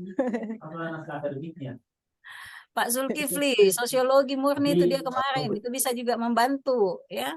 Cuman memang kalau tidak terbiasa dengan kualitatifnya Spradley seperti ini ya. Saya biasa pakainya Miles, Bu. Jadi iya, itu kita pakai Miles and Haberman gitu yang singkat dan itu S1 dan S2 Ji Pak Zul. Ini S3 nah. Siap. Mungkin nanti. Jangan dipakai lagi tuh. Saya harapkan jangan digunakan lagi tuh Miles and Haberman. Mengarah ke penelitian etnografi kalau saya baca-baca nih Bu. Etnografi arahnya Bu. Tidak juga. Kita tidak melihat untuk kesukuannya, tidak pada etnisnya, tapi yang kita ambil itu adalah prakteknya dia menggunakan observasi deskriptif kemudian dianalisis domain, itu yang kita ambil substansi itunya, bukan substansi kajian etnonya, bukan, tapi tahapan pekerjaannya itu yang kita gunakan. Begitu Pak Zul. Oke Pak Zul. Jadi bukan etnografinya, jangan kita tergoda. Memang dia untuk etnografi tulisannya si Spradley ini, tapi yang kita mau pakai dari Spradley ini itu adalah tahapan pekerjaannya dia, ya. Jadi tahapan bagaimana begitu kita mengamati secara keseluruhan deskriptif, lalu kita menganalisis domain-domain yang kita dapatkan. Nah, caranya juga itu ada, tapi jangan dulu, nanti tambah pusing Bu Sartika.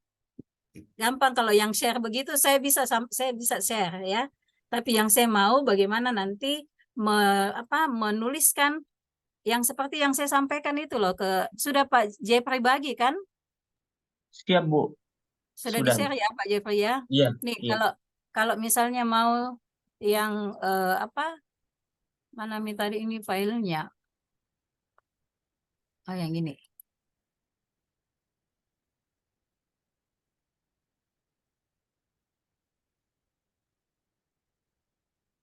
Ini yang paling terakhir ini. Ini silahkan nanti kalau mau kirimkan ke saya, mau dalam bentuk PowerPoint silahkan, mau dalam bentuk dokumen juga silahkan. Jadi ada fenomena, pencirinya, kemudian konsepnya dibungkus dengan apa, penyebabnya apa, dampaknya apa. Ini silahkan disusun seperti ini. Ya, mau susun atas ke bawah juga boleh, mau susun seperti ini juga boleh, dalam gambar juga boleh, tidak ada masalah ya. Mau susun satu-satu juga boleh, tergantung kreativitasnya, yang penting mencakup ini ya. Ada fenomena, pencirinya apa, kemudian bungkus konsepnya apa, penyebabnya apa, mengapa kita bungkus itu ya, apa penyebabnya ya, dan apa dampaknya kalau kita tidak tidak mengatasi misalnya masalah yang ada di sini ya, seperti itu. Jadi misalnya kayak Pak Salehudin tadi, apa dampaknya kalau dia tidak memperhatikan minat masyarakat Papua misalnya dengan perguruan tinggi ya, mungkin tingkat pendidikannya memang tidak akan berkembang atau apa ya, seperti itu ya, sehingga dengan dampak itu kita memang perlu untuk teliti, untuk perbaiki ya, seperti itu. Oke, ada yang mau ditanyakan lagi? Sampai Bu. Ya, silakan Pak Jeffrey. Jangan Iya. dulu minta banyak-banyak lagi Pak Jeffrey. Tidak Bu, mohon maaf, ini terkait yang catatan yang Ibu perbaiki di minggu sebelumnya.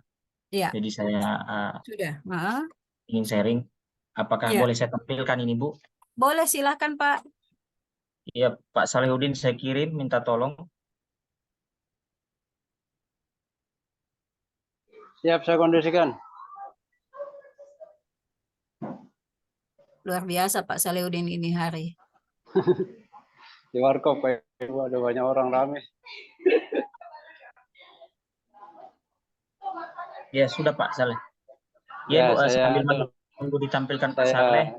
Begini Bu, sebagaimana yang Ibu sudah sampaikan kepada saya sudah menanyakan lagi Bu ke pihak sekolah, bahwasanya di MTSN 1 Makassar ini ternyata literasi berbasis digital itu sudah dimulai Bu sejak awal 2021. Jadi kalau menurut saya sudah lumayan lama. Nah, sehingga ketika 2021 ini ya? Iya, 2021 Bu. Nah, sehingga menurut saya ini bisa menjadi problem ketika tidak ada upaya untuk mengatasinya. Nah, ini nanti saya akan sampaikan di slide, dan terima kasih Bu karena Ibu sudah mencerahkan saya. Ya, mencerahkan saya. Kemarin itu saya berpikir itu ranahnya ke kesadaran sosial. Ternyata ketika saya baca, meskipun saya memang basic saya juga pendidikan sosiologi Bu, saya S1 S2.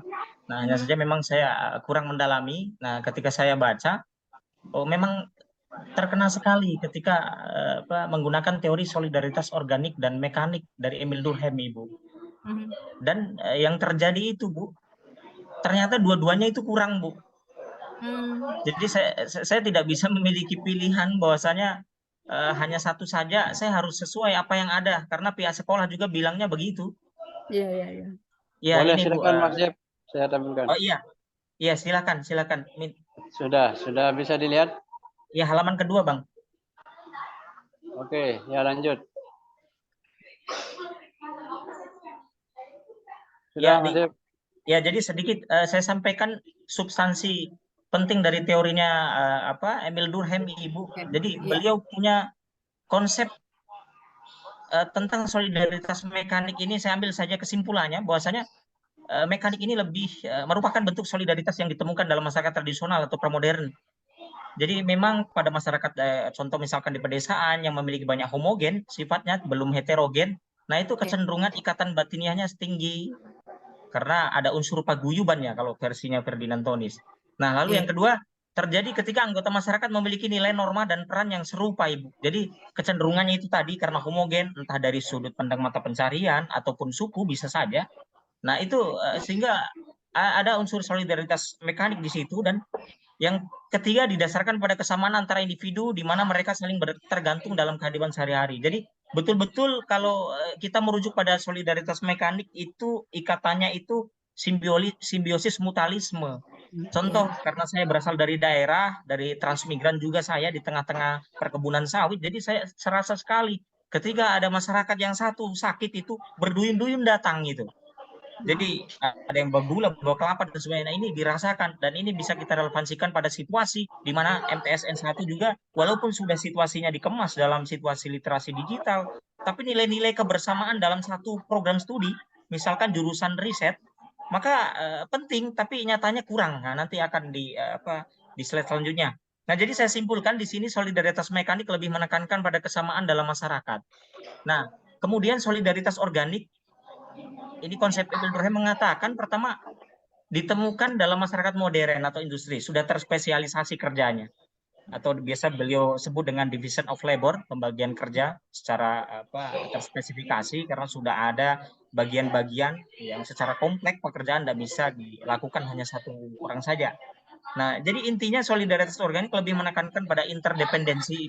Jadi lebih menekankan karena perbedaan komponen-komponen tadi, maka butuh antara satu komponen dengan yang lain ini butuh menyatu, butuh melengkapi, dan butuh saling membantu. Nah, ini juga terjadi pada situasi di mana pada saat pembelajaran secara digital, biasanya cenderung kurang mereka ini kemampuan untuk saling melengkapi. Oke, selanjutnya Pak Saleh. Ya, di sini Bu saya masih dalam bentuk data kualitatif. Saya sudah menanyakan kepada pihak sekolah, ada sebenarnya data-data di wakil kesiswaan, tapi saya belum minta. Nah, tapi saya belum minta secara persentase belum karena ada survei yang biasa disampaikan dari pihak sekolah untuk disebarkan kepada siswa untuk mencari solusi atas persoalan ini. Nah, hanya saja belum tertangani secara serius kalau saya lihat.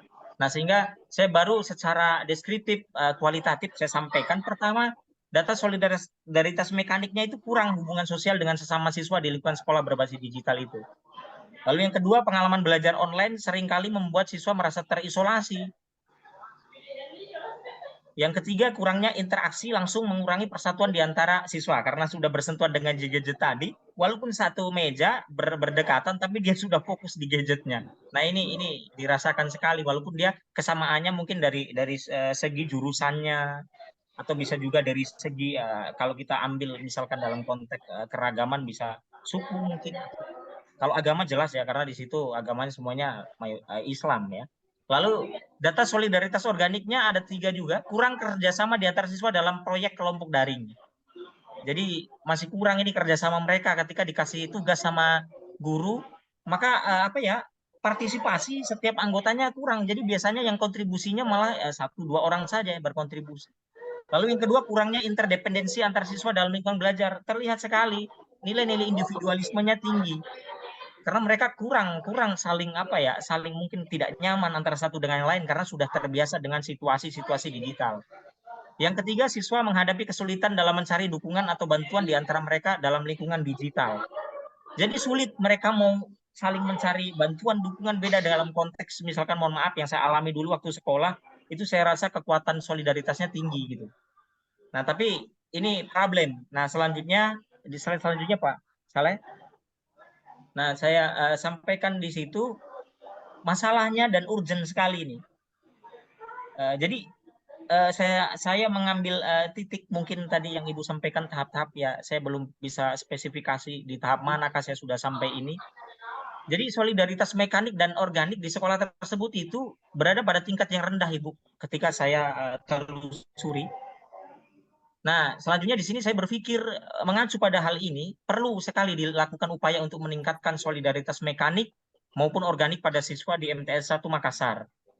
Nah, dengan dasar urgennya bahwasanya ketika hal ini tidak diatasi secara segera, maka yang pertama itu terkait kesinambungan pendidikan berbasis digital. Jadi seorang pendidik di sini dituntut, apalagi guru-guru di sekolah MTS 1 Makassar atau guru-guru di luar sana yang memiliki sekolah kemasannya begini, maka akan bahaya dan akan bahaya ini ketika tantangan ini yang sangat krusial tidak segera diatasi begitu. Apalagi di era modern seperti saat ini. Yang kedua, dampak isu sosial global. Nah, saat ini banyak sekali iklim, kesenjangan sosial, konflik antar budaya. Nah, ketika solidaritas mereka yang sekolah di situ dengan luar biasa ada ribuan siswa, ketika tidak memiliki nilai solidaritas, maka akan berdampak ke depannya mereka sebagai generasi bangsa tentunya menurunkan nilai-nilai solidaritas di negeri kita, ya, utamanya di Makassar ini. Nah, yang ketiga, pengembangan karakter peserta didik.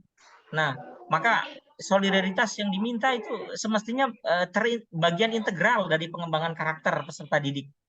Karena itu dalam dunia yang semakin terhubung, karakteristik seperti empati, tanggung jawab, dan partisipasi dalam kegiatan sosial sangat penting meskipun sudah ranahnya sudah modern, sudah ranahnya sudah luar biasa. Nah, ini Bu, jadi perbaikan dari saya dan saya minta arahannya Ibu. Bagaimana selanjutnya, seperti apakah ini arah penelitian saya, lalu harus bagaimana saya Ibu? Terima kasih Bu. Oke, terima kasih. Jangan dulu ditutup Pak anunya, jangan dulu di slide ketiga Pak Saleh Tabe. Slide satunya lagi. Ya ini ya. Jadi kalau saya melihatnya Pak Pak Jeffrey sudah mulai tersusun ya, sudah mulai tersusun, sudah mulai kelihatan juga alur berpikirnya Pak Jeffrey. Ini yang saya mau kasih lihat yang solidaritas mekanik yang yang biru ini ya, yang solidaritas mekanik dan solidaritas organik berada pada tingkat yang rendah.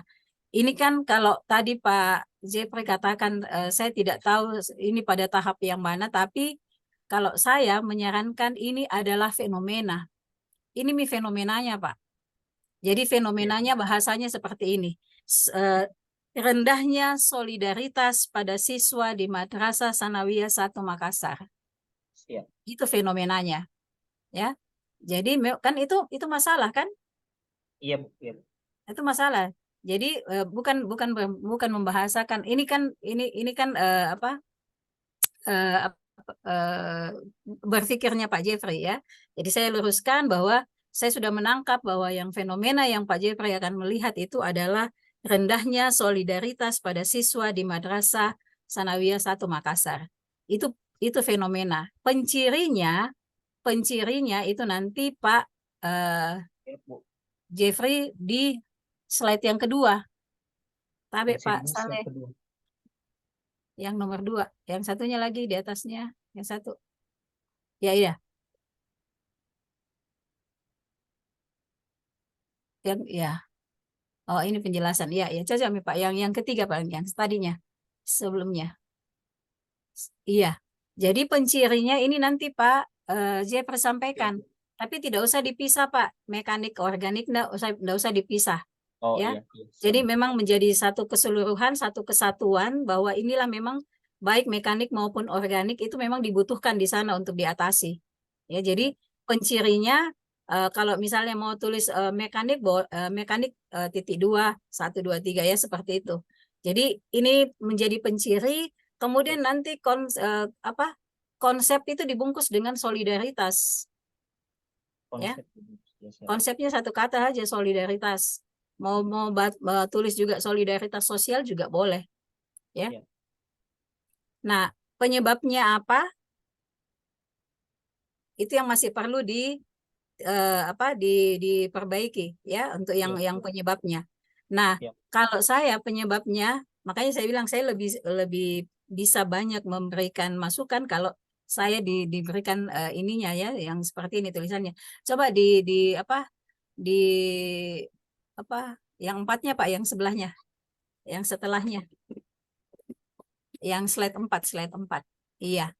Nah, penyebabnya nanti Pak Jeffrey lihat saja di statement yang di sini tadi. Kan kalau yang tentang dampak, mungkin dampaknya nanti isi yang di bagian dampak. Ya. Siap. Kemudian yang kesinambungan pendidikan berbasis digital, nanti dibaca kembali ini yang poin 1 dengan yang poin ketiga. Nah, penyebabnya mengapa tidak solid? Ya, mengapa siswa ini tidak solid? Itu yang perlu nanti Pak Jeffrey uraikan, ya. Siap.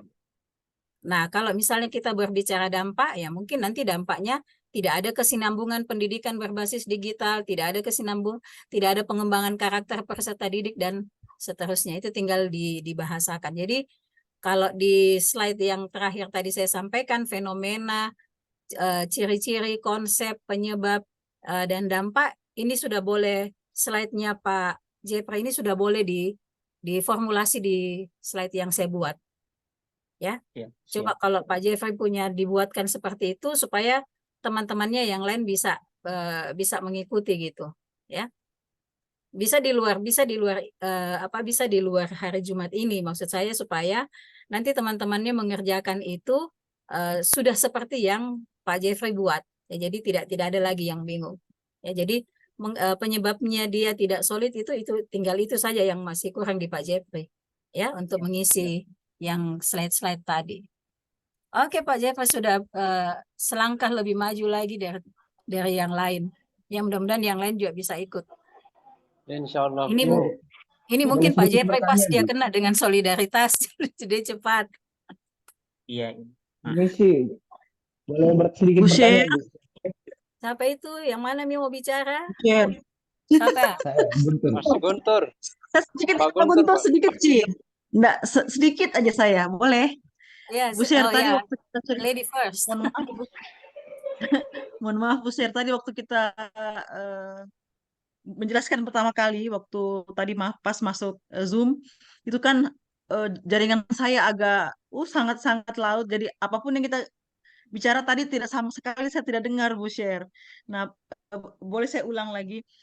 Datang ke rumah. Waktu slide saya yang minggu lalu, pencirinya itu Bu Sher yang mana ya? Penciri slide saya. Apakah memang ya, penciri itu berarti hal yang memang saya ingin fokuskan ya Bu Sher ya? Iya. Iya. Jadi pencirinya Bu Irviani yang minggu lalu itu belum belum pas dengan yang Ibu Irviani mau tulis, yang mau lihat. Ya. Kan waktu itu saya menyarankan coba baca dulu sosiologi keluarga karena Ibu Irviani mau melihat dalam keluarganya sampai kepada kehidupan spiritualnya. Nah, sementara yang disampaikan kemarin penciri-penciri itu masih penciri secara umum dan global. Ya. Jadi silahkan nanti memilih, kan bisa saja nanti Bu Irviani mengabaikan soal pola makan, enggak usah. Ya, enggak usah karena kan kita sudah tahu datanya sudah ada seperti itu, tapi unsur-unsur, ingat yang saya sampaikan tadi bahwa di dalam pemilahan itu kita belajar unsur-unsurnya, ciri-cirinya ya, atau sifat-sifat di dalam keluarga. Nah, unsur-unsur di dalam keluarga itulah yang nanti Bu Irviani cirikan. Itu yang Bu Irviani sebutkan. Ya, jadi yang mana kita mau ambil dari unsur-unsur keluarga itu, dari aspek keluarga itu yang mana, silahkan ya Bu Irviani, tergantung dari apa yang Ibu Irviani mau teliti. Nanti itu Ibu Irviani tuliskan itu cirinya seperti apa di situ, ya disebutkan. Kalau yang kemarin belum menyebutkan ciri, itu penciri secara umum mengenai stunting. Kalau disharmoni keluarga itu belum termasuk penciri, Bu Sher? Jangan langsung ya? bilang disharmoni, karena kita tidak, apa faktanya kita langsung menjudge bahwa itu disharmoni. Kalau sudah bisa memberikan fakta, ada angka yang menyebutkan bahwa sekian persen itu keluarga misalnya yang single parent atau keluarga yang bercerai, ya, apakah sudah ada data itu yang menunjukkan bahwa dengan disharmoni keluarga menyebabkan stunting? Apakah ada data seperti itu? Siapa tahu ada jurnal yang bisa mendukung, boleh Jadi Bu Irviani hanya menyebutkan secara kualitatifnya saja. Tapi yang jelas harus ada fakta yang mendukung tentang apa yang kita duga itu. Ya, seperti itu. Ya, jadi yang kemarin itu belum ada ya. Kemudian, nah dengan kesetaraan gender itu kan juga menurut saya masih besar, ya masih luas, ya. Nah dari kesetaraan gender di dalam keluarga pun kan saya bilang ada empat aspek, ada akses, ada partisipasi, ada manfaat dan ada kontrol. Itu untuk di kesetaraan gender. Nah di dalam akses, partisipasi, manfaat, kontrol ini, apakah semuanya ini tidak ada di dalam keluarga itu? Ya, ataukah hanya satu dari aspek kesetaraan gender ini yang ada di dalam keluarga? Kalau itu mau dimasukkan, mau dikaitkan dengan kesetaraan gender, ya.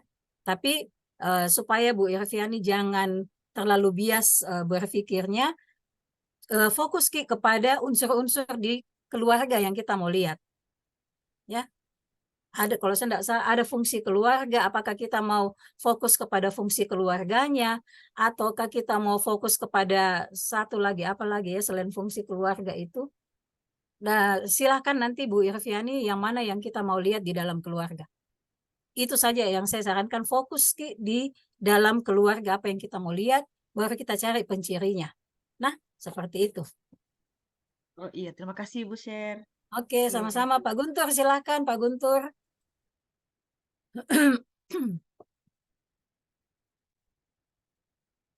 Belum di-unmute. Sepertinya jaringannya beliau, Bu. Ya, Ada. oke. Ya, Ya, silakan, Pak.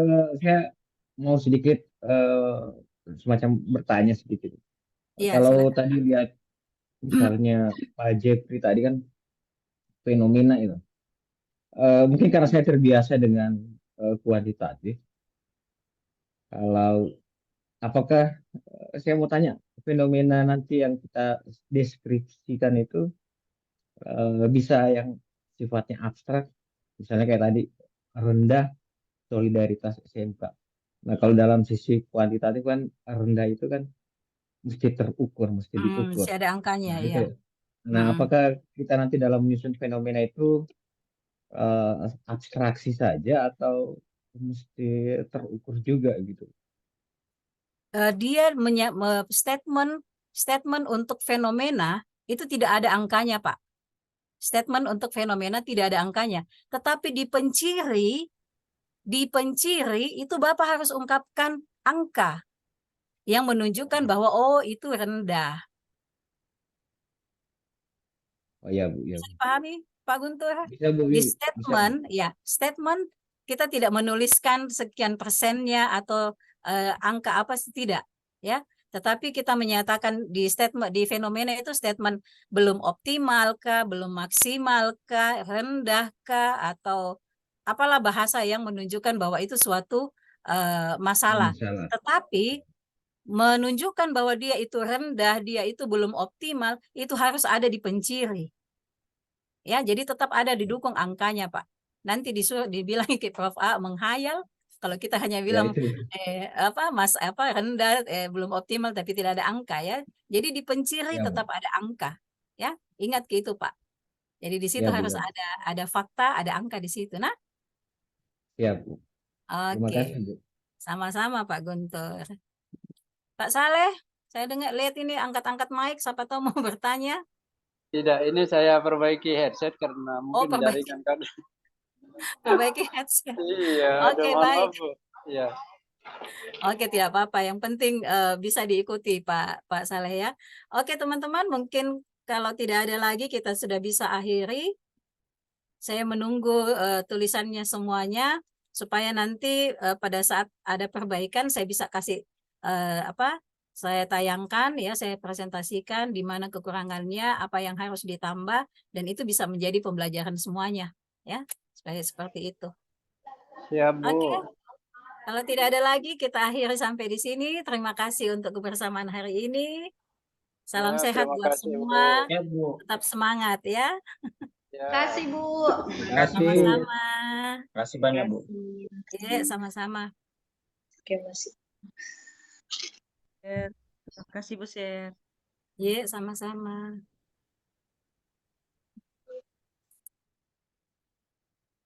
total hari yang dia Jadi kelompok ini bagaimana nih? Tugas itu yang Lagi kelompok. PowerPoint itu yang bagaimana tadi itu? Saya lupa tadi itu. Yang slide-nya Bu.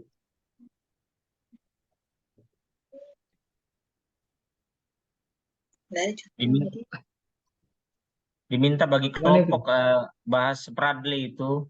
Hanya saja kita sama-sama sibuk. Jadi secara online mungkin kita diskusi. Adley.